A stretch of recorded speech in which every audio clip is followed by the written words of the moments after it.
menurut saya parenya lebih berbobot, tidak terasa pahit. Kalau di tempat mengepul penjual lebih tertarik.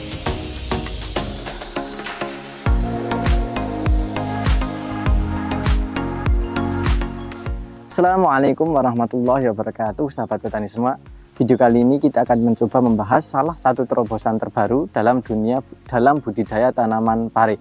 Bisa dilihat dengan kondisi buah yang bisa dikatakan sangat lebat, kemudian diimbangi dengan karakteristik tanaman yang lebih tahan terhadap serangan hama dan penyakit. Yang lebih menarik lagi, di samping buahnya lebat, tapi kualitas buah yang dihasilkan ini sangat diminati oleh pembeli. Tentunya ini akan menjadi solusi bagi petani.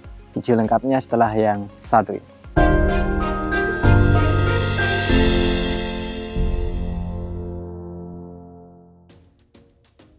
Kamera rolling and action. Oke, baik sahabat petani semua, kembali lagi bersama saya Zaki di channel Mitra Bertani TV. Seperti yang telah saya jelaskan di awal tadi, kesempatan kali ini kita akan belajar mengenai budidaya tanaman pare. Salah satu yang mungkin tidak boleh kita keliru adalah terkait dengan pemilihan varietas. Varietas yang bisa dikatakan unggul itu tentunya akan sangat membantu bagi budidaya tanaman milik sahabat petani semua. Bisa dilihat kondisi buahnya sangat banyak, sangat produktif. Kemudian kondisi tanaman juga bisa dikatakan masih sangat sehat walafiat. Padahal ini ditanam di cuaca yang sangat ekstrim dengan kelembaban yang cukup tinggi, dan ini ditumpang sarikan dengan tanaman cabai. Ini adalah salah satu contoh hasil dari buah yang dihasilkan dengan panjang sekitar 28 sampai 30 cm dengan diameter yang bisa dikategorikan sedang, dengan gerigi yang tidak terlalu rapat, dengan warna hijau yang menurut kami sangat cantik. Dan akhir-akhir ini adalah salah satu varietas atau salah satu pare yang paling diminati dan paling dicari oleh petani dan pembeli. Tentunya menurut kami ini akan sangat bermanfaat karena pemilik lahan bisa menghemat untuk terkait dengan budidaya tanamannya, karena kekuatan tanaman terhadap serangan penyakit itu lebih kuat, kemudian buahnya juga lebat, kemudian disukai oleh pembeli. Tentunya ini akan menjadi solusi. Kira-kira terkait dengan apa namanya, kemudian bagaimana cara berbudidayanya, kita akan langsung masuk pada sesi wawancaranya. Oke, baik sahabat petani semua, di hadapan saya sudah ada sang pemilik lahannya langsung. Monggo Pak, mungkin bisa memperkenalkan diri. Kami kalau Bapak Teguh, Kembaran, Sedayu Muntilan, RT 7. Jadi Pak Teguh yang beralamat di Kecamatan Muntilan, Kabupaten Magelang ya Pak. Mohon maaf ini mengganggu waktunya Pak Teguh. Harusnya hari ini juga sedang bertepatan dengan petik pare ya Pak ya. Iya. Kalau boleh tahu sekarang petik yang keberapa ini Pak? Yang ke-6. Yang ke-6. Kalau boleh tahu Pak Teguh ini kalau untuk budidaya tanaman pare itu sudah sering atau baru kali ini atau hampir setiap musim menanam atau gimana Pak? Tiap musim menanam. Tiap musim menanam. Dari saya ini habis, besok saya udah tanam lagi. Bahkan mungkin ini belum hasil, sudah ada yang mulai panen. Jadi muter terus itu ya Pak. Kalau alasannya untuk menanam tanaman sulur seperti ini kenapa Pak? Atau ini juga pasti ditumpang sarikan dengan tanaman cabai atau gimana? Iya, kebanyakan saya tumpang sari. Itu kalau seumpama kita nanam tumpang sari, seumpama kita butuh obat, butuh apa, udah membantu dulu. Oke, kalau nunggu cabai panen kan lama. 90 hari, 100 hari baru panen gitu. Tapi kalau ditumpang sarikan seperti ini, biaya untuk perawatan tanaman cabai sudah bisa dihasilkan dari tanaman pare ini. Kalau boleh tahu Pak, ini kalau melihat dari kondisi tanaman cabai kan ini sudah memasuki fase generatif, sedangkan pare juga baru petikan ke-6. Apakah ini waktu tanamnya duluan cabai atau gimana ini Pak? Ini duluan cabai yang ini. Udah satu jengkal gini, saya baru tanam pare. Tapi sebelumnya kan itu ada tanaman solar yang lainnya. Gambas dulu. Oh, berarti di bawah ini awalnya gambas dulu. Oh, ini gambas sudah naik. Metik satu kali, saya tanam cabai. Cabai udah pare udah mau habis kan masih segini. Saya situ saya kasih pare lagi. Oke, jadi ini sudah tumpang sari yang kesekian kali berarti ya Pak. Bukan pare ini berarti bukan yang pertama. Bukan yang pertama. Tapi awalnya di bagian bawah itu sudah ada tanaman gambas. Ketika dia sudah petikan yang pertama, baru tanaman cabai tanam. Tanam. Nah, kemudian ketika gambasnya habis, posisi tanaman cabai belum terlalu tinggi. Kemudian ditutup menggunakan pare. Dan ini pare sudah petikan ke-6. Kalau untuk cabainya berarti ini sudah umur sekitar 2 bulan. Ya sekitar 2 bulan. Sekitar 2 bulan. Berarti bisa dikatakan untuk budidaya tanaman cabai ini modalnya itu sudah didapat dari panen gambas dan pare ini, atau malah sudah balik modal? Nutup. Udah nutup. Jadi pare ini tinggal untung, apalagi kalau cabai itu berarti tinggal keuntungan setelah pare ini gitu. Jadi dengan tumpang sari seperti itu sangat membantu ya Pak. Membantu. Selain dari sisi ekonomi Pak, apakah ada peran penting dari tanaman sulur ini untuk tanaman cabai? Tingkat maksudnya jadi untuk serangan virus kuning mungkin jadi lebih tahan atau gimana? Kalau menurut saya, kalau dikasih itu ya dulu lebih aman dari gangguan trip, panasnya itu dari mengurangi, plus mau hujan deras nggak langsung kena. Oh iya, jadi tertahan di parenya dulu. Oke, jadi masuk akal. Jadi bukan hanya dari sekedar ekonomi, tanaman pare atau tanaman sulur ini ternyata dia juga bermanfaat untuk tanaman cabai. Biasanya kalau aliran air hujan yang cukup deras, itu kalau tidak ada para-paranya, dia akan langsung menyentuh ke tanaman cabai, sehingga tingkat kelayuan itu menjadi lebih tinggi. Kemudian serangan trip juga biasanya lebih tinggi kalau terkena sinar matahari secara langsung gitu ya Pak. Tapi dengan adanya naungan seperti ini, tanaman cabai bisa menjadi lebih aman. Oke, mungkin itu dari sisi ekonomi. Kemudian kalau untuk varietas pare ini yang ditanam ini namanya apa Pak? Kapten 40 ya Pak ya? Kapten 40 ini baru pertama kali menanam atau gimana? Yang ini baru pertama kali menanam yang ini. Baru pertama kali menanam yang Kapten 40. Biasanya berarti bukan itu ya, berarti biasanya varietas lain itu. Kalau boleh tahu Pak, dari hasil yang dihasilkan ini gimana? Kalau menurut saya parenya lebih berbobot, tidak terasa pahit. Kalau di tempat mengepul penjual lebih tertarik. Lebih tertarik. Karena warnanya atau apanya Pak? Warnanya sama nggak terlalu panjang, berbobot. Jadi kalau untuk panjangnya ini hanya sekitar 30-an cm. Jadi untuk panjangnya ini sedang, kemudian besarnya juga sedang, tapi berbobot. Berarti mungkin secara kulit buah tebal berarti ya Pak? Tebal. Kemudian kalau dilihat dari ini segi motifnya ini juga geriginya tidak terlalu rapat ya Pak ya, sedikit halus. Berarti kalau ini di pasaran sangat diminati Pak? Sangat diminati. Kemudian kalau jenengan berarti puas Pak ini? Puas. Kalau dari segi buahnya puas, kemudian rasanya tidak pahit Pak? Nggak pahit. Sudah mencoba Pak? Sudah. Dibandingkan dengan varietas lain, ini yang paling nggak pahit? Nggak pahit sama sekali. Nggak pahit sama sekali gitu. Jadi kalau dibandingkan dengan varietas lain, daya kepahitannya mungkin ini yang paling rendah gitu. Jadi mungkin kalau yang suka pare tapi tidak suka terlalu pahit, mungkin ini juga bisa dicoba. Pak Teguh sudah mencobanya sendiri? Sudah coba dimasak Pak? Sudah coba dimasak. Jadi saya, kok nggak pahit, pare yang lain kok pahit banget, ini enggak aku. Jadi sudah berbagai jenis yang dicoba, ternyata tingkat kepahitan ini yang bisa dikatakan paling tidak pahit itu. Kemudian di pengepul atau di pembeli ini juga yang paling disukai karena secara ukuran, kemudian dari segi warna ini juga sangat menarik, sangat cantik. Dan petani diuntungkan karena bobotnya ya Pak ya, cukup berbobot ini. Dan untuk ukurannya juga standar. Kalau ini ditimbang mungkin hampir setengah kilo mungkin ya Pak? Setengah kiloan, ini setengah kiloan. Jadi untuk 1 kilo hanya perlu 2.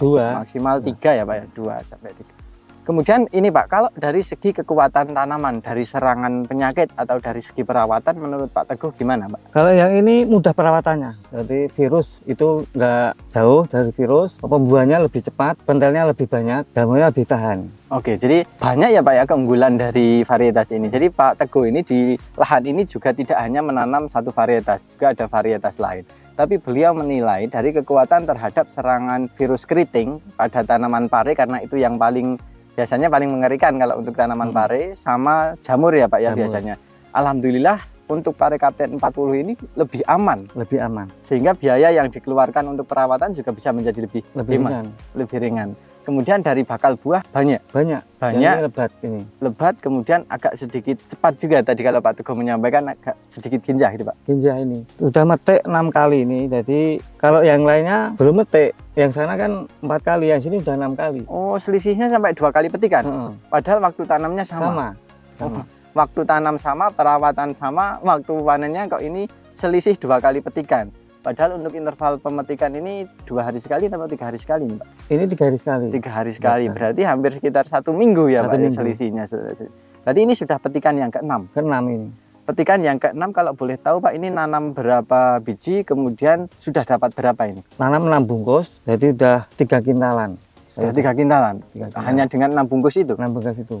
Wah, ini belum terhitung yang panen yang ini. Yang belum. Saat ini belum. Gitu. Apalagi kalau ditambah. Kalau saat ini gambarannya meningkat ya Pak? Meningkat yang ini. Meningkat. Kemudian kalau dilihat dari bakal buahnya ini juga masih sangat banyak. Sepertinya akan awet ini ya Pak. Dan kalau dilihat dari daunnya juga masih sangat bagus. Kemudian kalau untuk terkait dengan varietas berarti sampai sejauh ini puas ya Pak ya? Puas. Dan apakah kapok atau besok pengen menanam lagi ini Pak? Saya kepengen lebih dari ini. Lebih dari ini gitu. Dan alhamdulillah untuk di pasar juga ini banyak yang minat ya Pak ya. Banyak yang minat. Pembeli juga banyak yang suka ya Pak ya. Banyak yang peminatnya yang seperti itu, pengepul yang minat pare ini seneng gitu ya Pak ya. Padahal ini juga kalau di sini masih kategorinya baru ya Pak ya. Baru tapi banyak yang suka. Mungkin itu sahabat petani semua terkait pare Kapten 40 ini, tapi kita kembalikan lagi karena beda daerah kadang permintaannya pasar juga kadang beda. Ada yang suka pare pendek, ada yang suka pare putih, ada yang hijau kemudian dengan gerigi rapat gitu. Nanti teman-teman yang bisa memilih sendiri gitu ya Pak ya. Tapi pada dasarnya ini adalah testimoni atau pare Kapten versi Pak Teguh yang sudah menanam dan sudah membandingkan dengan varietas yang lain. Kemudian kalau untuk perawatan sendiri Pak, karena ini ditumpang sarikan, kemudian ini juga yang kedua setelah tanaman gambas. Untuk perawatan sendiri Pak, ini apakah juga dilakukan dengan pemangkasan atau pruning Pak? Iya, saya kalau ada tumpang sari, saya cabang yang bawah, saya potong semua sampai kira-kira 1 meter baru dibiarkan. Berarti pada tunas bagian bawah itu dipangkas sampai ketinggian sekitar 1 meter. Tujuannya untuk apa Pak Teguh? Kalau kebanyakan cabang itu biasanya parenya cepat tumbuh tapi kecil-kecil, kurang memuaskan. Tapi kalau udah nggak ada pang-pang yang di bawah itu lebih besarnya lebih cepat.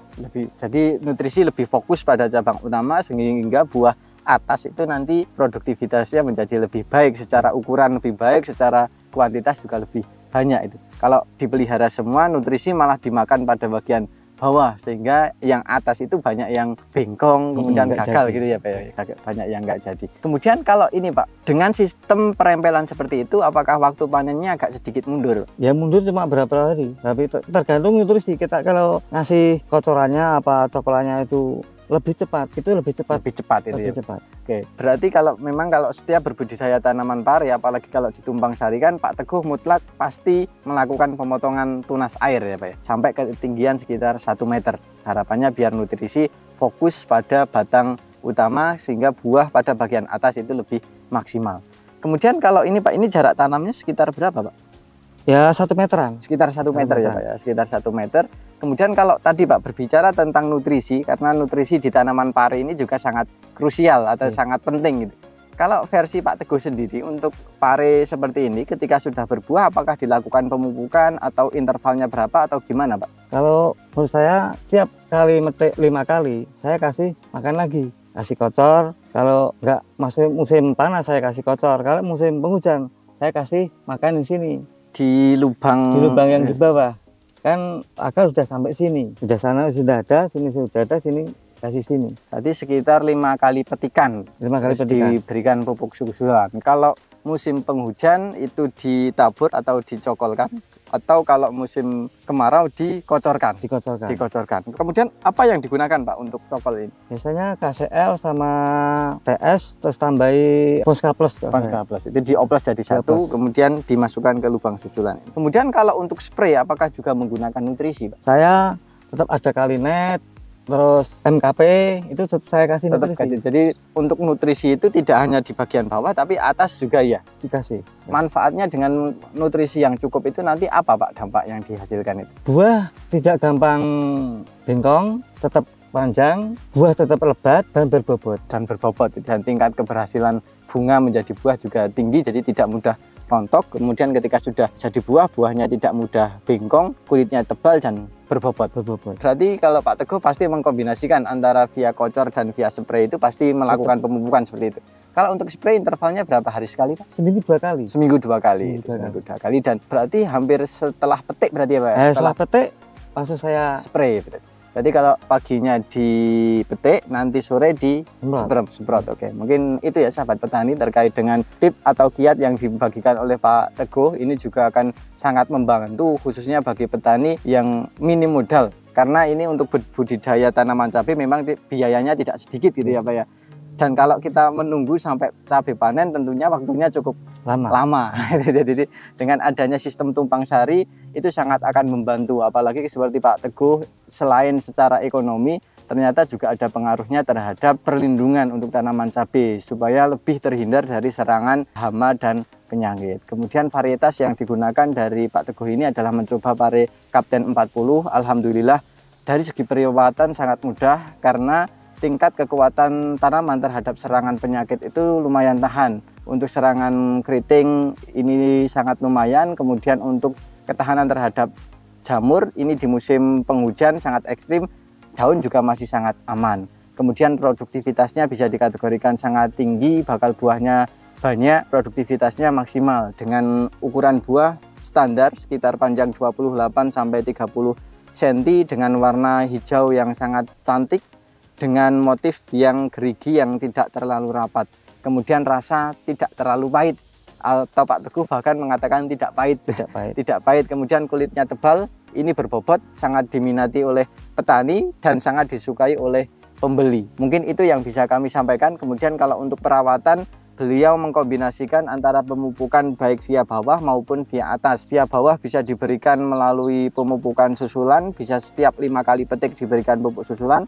Kemudian pada bagian atas spray menggunakan Kalinet dan MKP itu juga bisa diberikan setiap 3 hari sekali atau setiap habis pemetikan. Manfaatnya adalah untuk menjaga kualitas dan kuantitas dari pare ini. Mungkin itu yang bisa kami sampaikan. Terima kasih Pak Teguh untuk ilmu yang disampaikan. Semoga bisa bermanfaat untuk kita semua. Semoga tanaman Pak Teguh ini bisa tetap awet dan mendapatkan hasil yang melimpah dan berkah. Mungkin itu yang bisa kami sampaikan. Semoga video ini bermanfaat. Apabila video ini bermanfaat, jangan lupa klik like, comment, share, dan jangan lupa subscribe untuk tidak ketinggalan info-info terbaru dari kami. Terima kasih dari saya Zaki. Salam Mitra Bertani Indonesia. Wassalamualaikum warahmatullahi wabarakatuh. Dan sampai jumpa di video kami selanjutnya.